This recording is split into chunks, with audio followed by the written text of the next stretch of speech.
আজ বিকেলে একটা বিয়েবাড়ির নিমন্ত্রণ আছে, তাই জন্য খুব হালকাই সকাল সকাল রান্না করছি। জিরে, কাঁচা লঙ্কা আর একটা ছোট টমেটো খুব ভালো করে মিক্সিতে পেস্ট করে নিয়েছি। সন্তুবাবুর জন্য বাটা মাছ, সাথে আমাদের কাতলা মাছ নিয়ে নুন হলুদ মাখিয়ে ভাজতে বসিয়ে দিয়েছি। শীতের দিন ভাবছি পেঁয়াজকলি আলু দিয়েই মাছের ঝোলটা করব।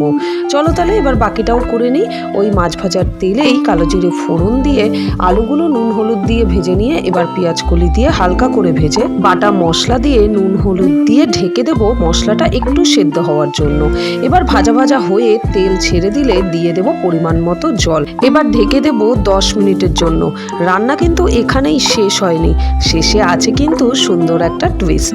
ঝোল ফুটে উঠলে ভাজা মাছগুলো দিয়ে নামিয়ে রেখে এবার শুকনো কড়াইতে আগে শুকনো জিরে ভেজে নিয়ে ওই শুকনো খোলাতেই কিন্তু মাছের ঝোলটা শেষে ফোড়ন দিয়ে দেবো।